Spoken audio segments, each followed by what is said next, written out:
We're not so different, you and I. I'm bad, Ash. And you're good, Ash. You're goody little two-shoes. You're goody little two-shoes, goody little two-shoes.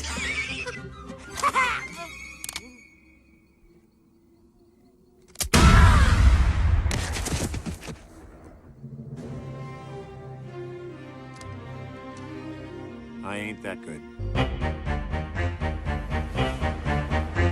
Look up there! That's not possible. I've seen that guy somewhere. On TV.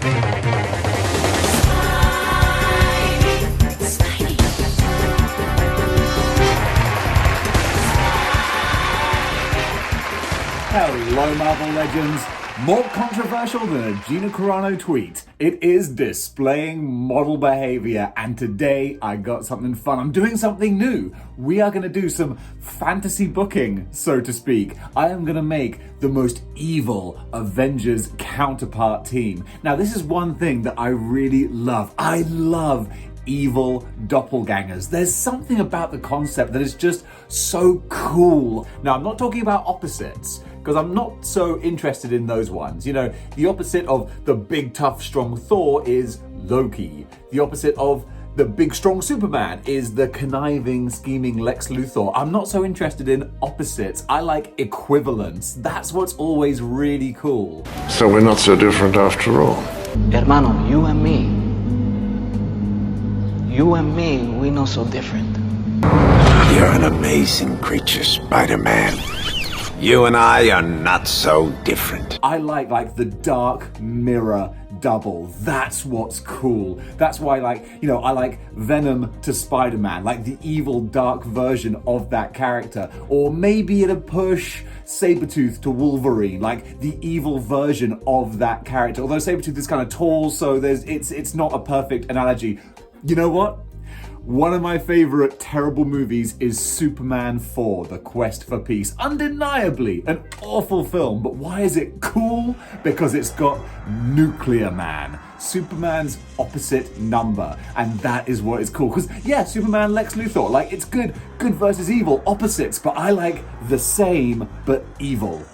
Yeah, that is what's really cool. So that is what I'm going to try and do. I'm going to build the evil Avengers. Not the most powerful, not the most, I could do like Thanos and Loki and Doctor Doom, and it's like, yeah, but that's not interesting. That's just a bunch of A-list villains. I'm like, what are the equivalent opposite numbers, okay? So we're going to go through the Avengers roster, and I am going to build the evil counterpart Avengers. But before I do, I want to give a big shout out to my buddy Connor on Instagram. The dude hit me up, he builds dioramas, and he made me this awesome stone Thanos throne type diorama piece. It's so cool. Sent it over to me, and I'm using this now to display Thanos and my cosmic villains.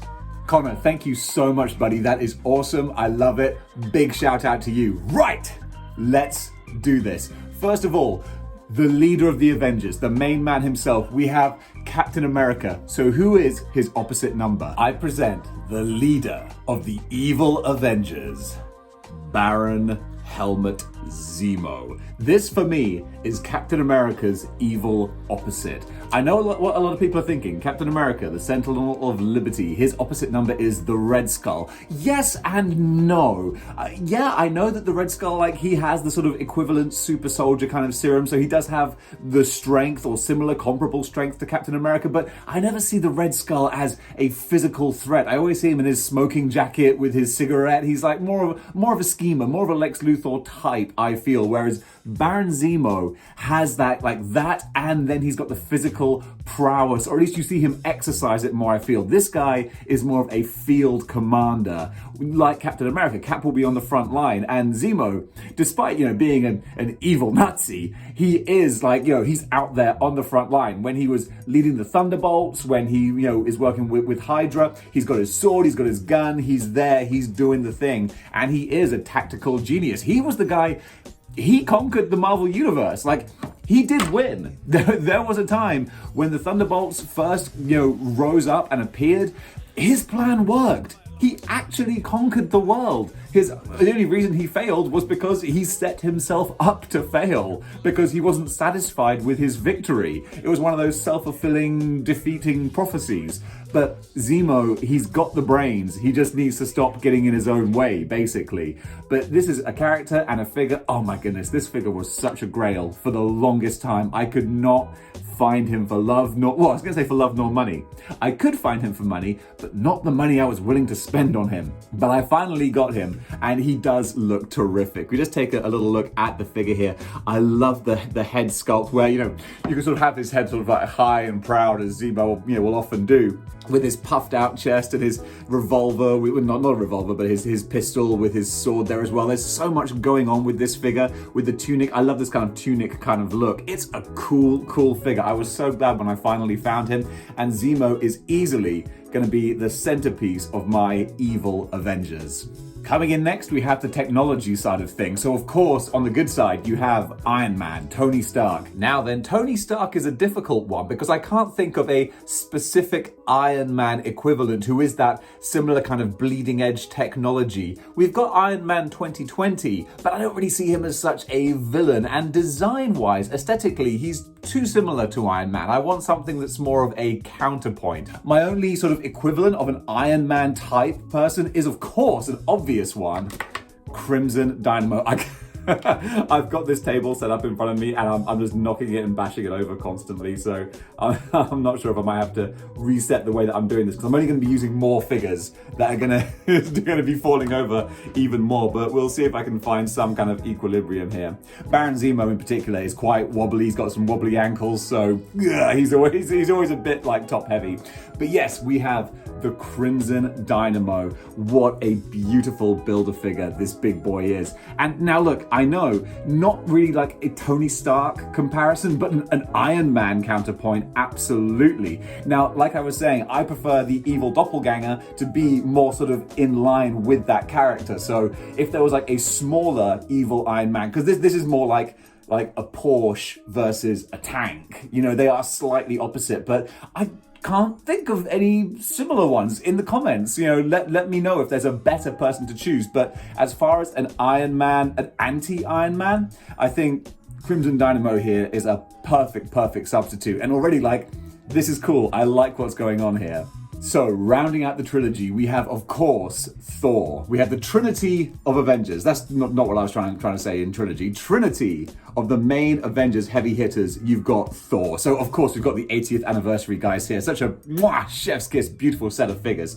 Again, his obvious opposite would be Loki. And even though they can go toe-to-toe, Loki is always the more cerebral one, where Thor is the brawler. They're more opposite. So, I want someone who is a similar physical threat. And again, that's a tricky one for me. I'm not sure who to go for. I was thinking Ares, but Ares is already in the Dark Avengers, so that's kind of been done already. So instead, I'm going to go for the Asgardian-powered Absorbing Man. Now, look, if there is a fight and they're taking bets in Vegas, 10 times out of 9, you'll bet on Thor, all right? He's going to take out Absorbing Man. But this is the closest comparison that I can think to a big, physical, heavy-hitting threat who's a decent counterpart to Thor. And again, the fact that he's got his powers from Asgardian magic, I think it was Loki who gave him these powers. Stop me if I'm wrong, but I think that's the case. So Absorbing Man makes a good, opponent for Thor and a good sort of equal number. And even though I'm trying to do things kind of evenly, I do like the fact that we do have the heel side is slightly more physically strong than the good side, because the good guys, they've got to always be at a slight disadvantage, otherwise where's the drama? So these are my main trinities on either side, and I like the way the Evil Avengers are going. So let's see who's coming up next. Alright, we've got our Trinity, but there's still one big major Avengers heavy hitter who we don't have covered yet, and you know who it is, of course. It's the Hulk. Now, an easy counterpoint for the Hulk would be the Abomination. They're a great 1-2 punch kind of thing, but speaking of punches, the Hulk has beaten Abomination like a drum over the years, so I don't feel like he's quite enough of a threat to the Hulk. Although, then again, considering how people write the Hulk these days, I'm not sure if anyone is physically a threat to the Hulk, but I have a good one to put opposite him. I'm not thinking too far outside the box here. Now look, I could have had the Red Hulk. He sometimes is kind of evil, but I've done a lot of videos with the Red Hulk recently, so I want to mix it up a little bit. Who can go toe-to-toe with the Jade Giant? I've got the Juggernaut. The Build-A-Figure Juggernaut. I think the superior Juggernaut because he has more going on with him. I like the Colossus 2-pack. He's very, very animated, which is great if you're going for an animated style. But this, I feel, with the deeper, darker colors, the detail on the belt, the actual eyes in the face, the teeth, there's more going on with him. And Juggernaut has gone toe-to-toe with the Hulk more times than I can count.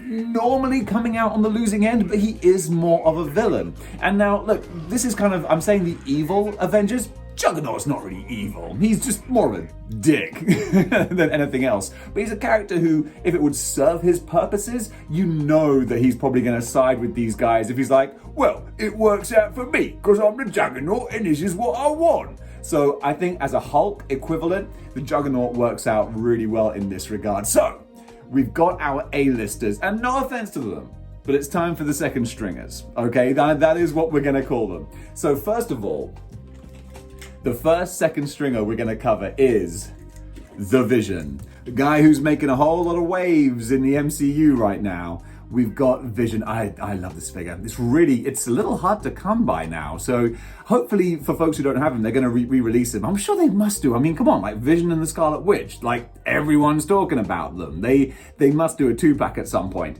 But yeah, this is just a gorgeous, bright, colorful figure. Now, the Vision was a tricky one. He has lots of powers. He's got his android synthezoid abilities, but also he can fly. He's got the lasers. He's intangible. He brings a lot to the table. Now that I'm thinking about it, Ghost would have been a good one for the intangibility, but I don't have a spare couple of $100 to buy a Ghost figure. But I do have a cool cyborg robotic type character. So what I'm going to go for, and this is a little bit more outside the box, we're going to have one of my favorite random characters, Death's Head 2. All right, now that's like Android versus Android, or Cyborg versus Synthezoid, whatever the right terminology is, nerds. But yeah, it's this guy and this guy. Now, I was kind of torn because I was thinking Death's Head 2 makes quite a cool sort of substitute for War Machine as well. Because actually War Machine in the comics has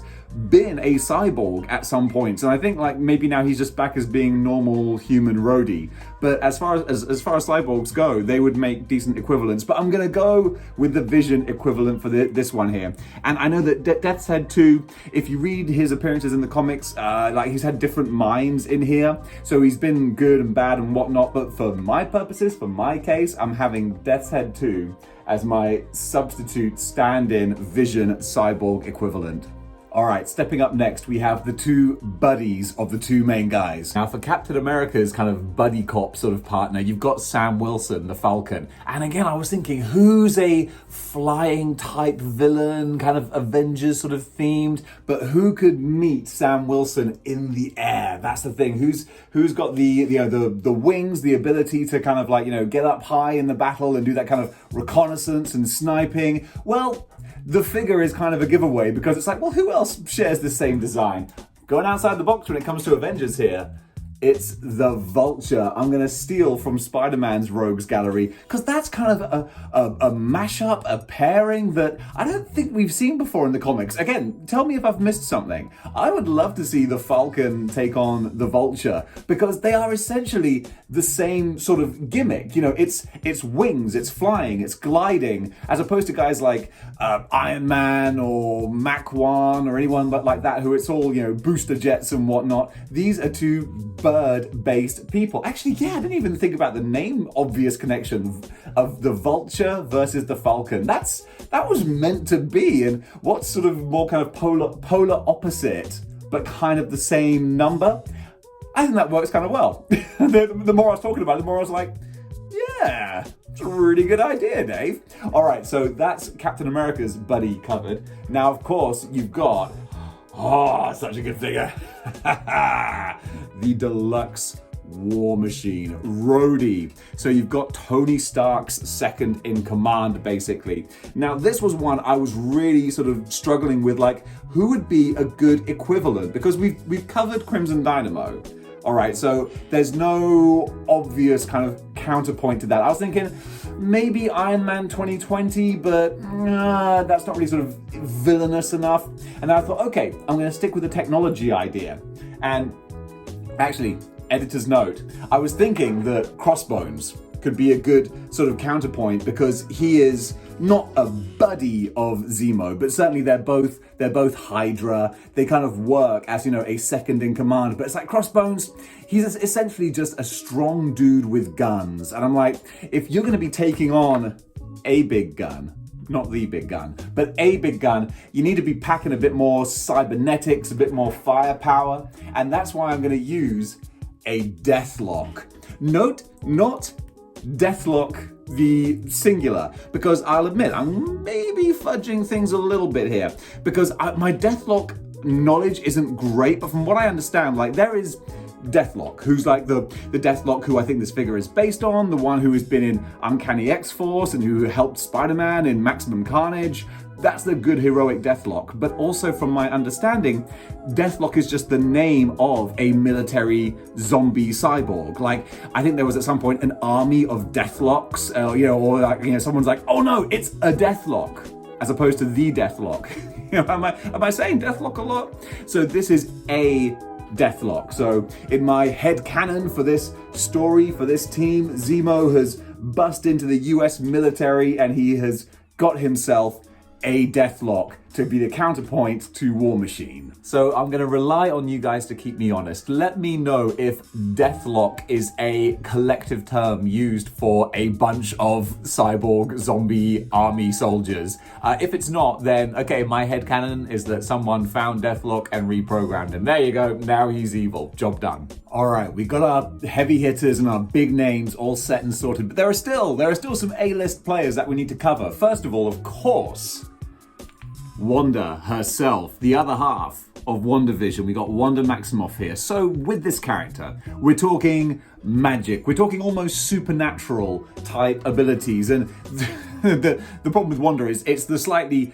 game-breaking level of power here. So we need to go for someone who has ludicrous amounts of power, but maybe tempers them. It's sort of magic kind of based. I was struggling, I will admit, like who could be a good equivalent? And then I thought, all right, a figure that I've never known what to do with, and that is Shikla. All right, now I know there's probably some Deadpool fans who are like, she's not evil, or she's kind of good, bad, not sort of, I don't know. All right, cards on the table. This was a Build-A-Figure piece right here. Okay, I wasn't planning to get Shikla. I didn't really know what to do with her. I know that she marries Deadpool, which means that already she's probably sort of morally ambiguous. But I mean, let's face it, she's like the queen of the damned or something. She's like a vampire queen, or either way, she's oogly boogly, mysterious and spooky. She will be a good equivalent for Wanda. And, maybe she might not be evil, but she's definitely not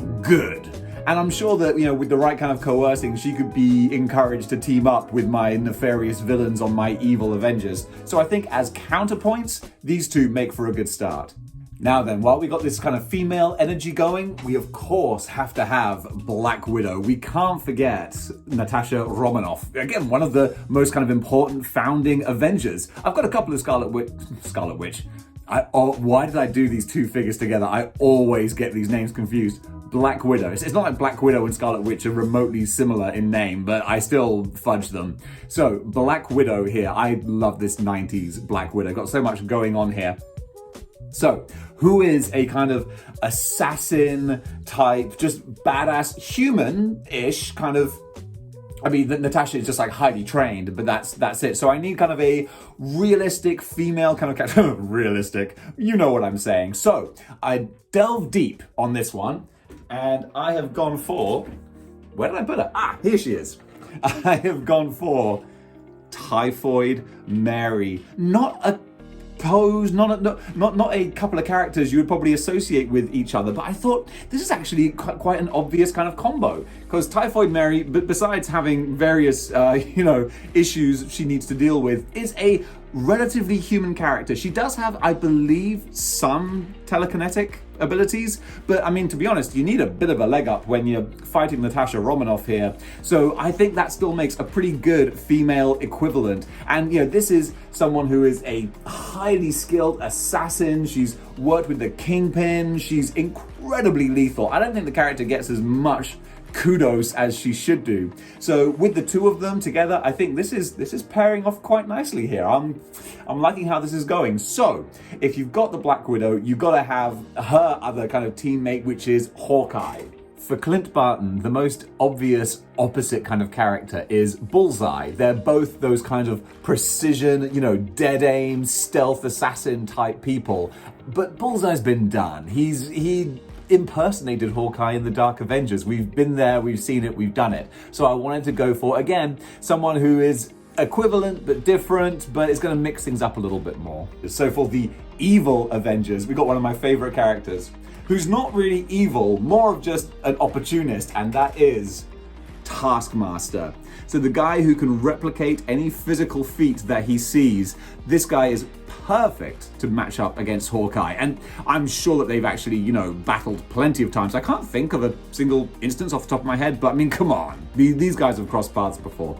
And Taskmaster is a character who, I'm really fond of because he's not evil, he's just a mercenary, and he doesn't really have any kind of moral code. So you can call that evil if you like, because he will happily side with the villains. He'll happily work with Zemo and the other ne'er-do-wells on my Evil Avengers if it suits his own means, or really just if there's a steady paycheck in it. And that's my kind of 3 set equivalents here. This is working well. But now I'm talking about who pairs with who, like Hawkeye and Black Widow.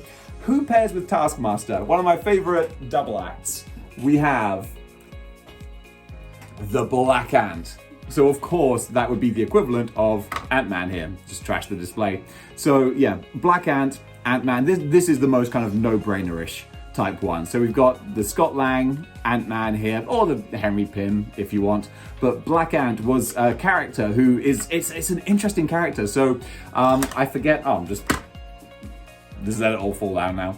So I forget the name. But he was a S.H.I.E.L.D. agent who stole the Ant-Man gear and just used it for his own ends. And eventually he was killed off. He died a hero. He died trying to do the right thing, to try and save some people. But his consciousness, or at least a version of it, was resurrected inside a life model decoy. So this guy here is I was going to say a cyborg. Not a cyborg. He's an android? A synthesoid? Come on, technology nerds. What exactly is Black Ant? I'd say maybe just to say a robot. We'll go with that. But he and Taskmaster have teamed up plenty of times. They're a common supervillain double act, and they are forever screwing each other over, which is kind of good fun.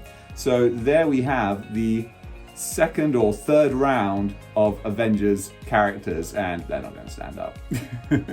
But this is the culmination of my evil and good Avengers equivalents. So let's put them on the shelf. All right, hold up. We're not done. I thought we were done. We have one more. One of the founding Avengers. How could I possibly forget? We have the Wasp, Janet Van Dyne. And this is, again, a fun equivalent that I thought of. So you've got Janet Van Dyne. Granted, she can shrink and, change her size, so that's not accounted for with her equivalent. But we have Lady Beetle. This is a fun one that I thought to pair up with them. Lady Beetle, she just has the flight. So she's kind of similar to Falcon and Vulture in that regard.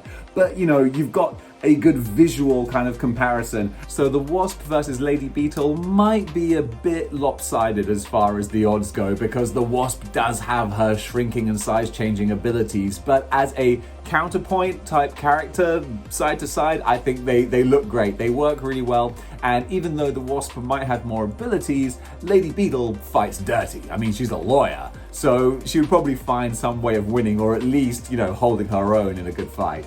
And so just placing the final figures in their positions, and there you go. It is a packed and stacked pair of rosters here. We have the ultimate good guys against the ultimate bad guys, and I don't know what chain of events would lead these teams to be facing each other, but I know that I would love to read a story like that. I love my evil equivalents. I love my evil doppelgangers. And this is a pairing, a setup that I think is just so cool. I love that. I'm sure in some alternate dimension, there's an evil Dave doing evil David displays model behavior, and I would be intrigued to see that pairing, because, oh my God, what if I'm the evil Dave? I do have a beard.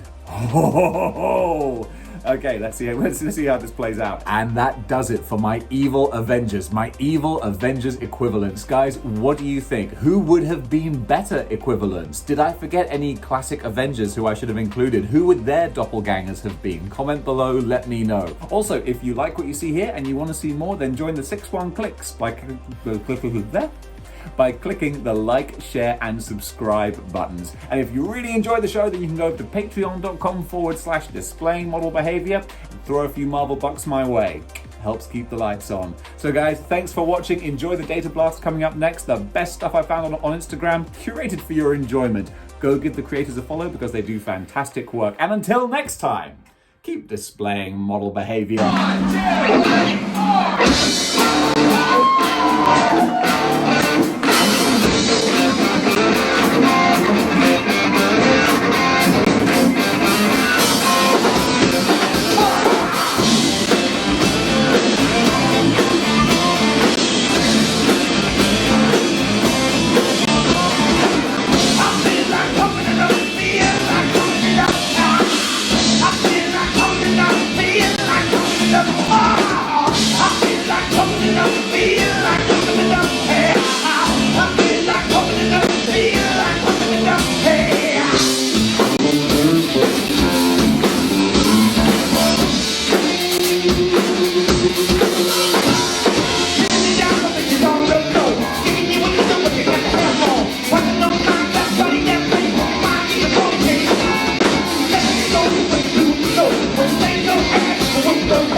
I feel like